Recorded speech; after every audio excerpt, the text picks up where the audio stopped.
በስመ አብ ወወልድ ወመንፈስ ቅዱስ አሐዱ አምላክ አሜን።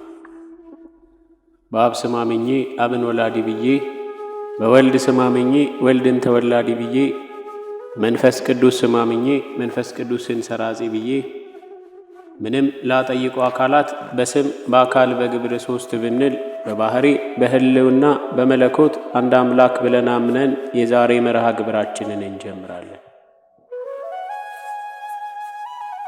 ቀራንዮ ሚዲያ ኑ በብርሃኑ ተመላለሱ።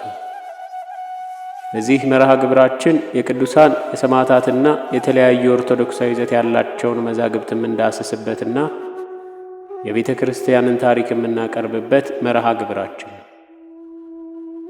እንኳን ወደ ቀራንዮ ሚዲያ መንፈሳዊ ቻናል በሰላም መጣችሁ።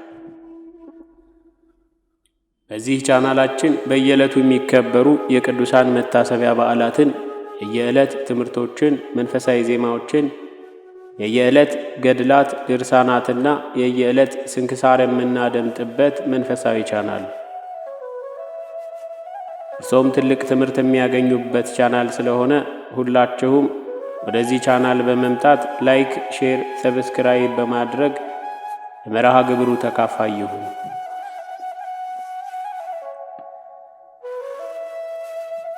በዛሬ መርሃ ግብራችን የምንዳስሰው ሥርዓተ ጸሎት በሰሙነ ሕማማትን።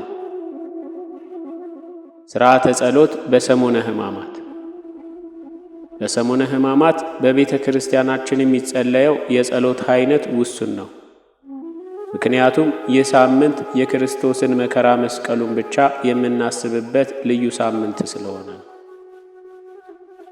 እንደ ቤተ ክርስቲያናችን አስተምህሮ በሰሙነ ሕማማት የሚጸለየው ጸሎት ለምእመናን መዝሙረ ዳዊት እና የየዕለት ውዳሴ ማርያም ሲሆን ካህናትና ሊቃውንተ ቤተ ክርስቲያን ግን መልክአ ሕማማትና ሕማማተ መስቀል የተባሉ መጻሕፍትን ጭምር ይጸልያሉ። በዚህ ሳምንት ከሐዲስ ከብሉይና ከሊቃውንት መጻሕፍት የተውጣጣ ግብረ ሕማማት የተሰኘው መጽሐፍ ይነበባል።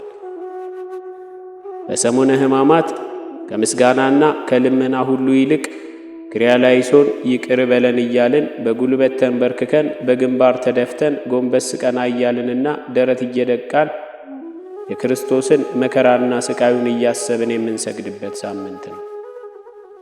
በዚህ ሳምንት ጸሎተ ሃይማኖትንም ጨምሮ የክርስቶስን ሰው መሆንና በአጠቃላይ ዘመነ ሐዲስን የሚመለከት ጸሎት አይጸለይም። አቤቱ ቀኝህን ልከህ አድነኝ፣ ብርሃንህን ልከህ ከጨለማ አውጣን ያሉት የነቢያት ጸሎት እንጂ። ምክንያቱም ሳምንቱ የዘመነ ብሉይ መታሰቢያ ነውና። ሌላ ጸሎት ጸልይ ወይም ባመሰግን ኃጢአት ይሆንብኛል ማለት አይደለም። ሳምንቱ ከክርስቶስ መምጣት በፊት የነበረው የጨለማ ዘመን መታሰቢያ መሆኑን ለመናገር ነው።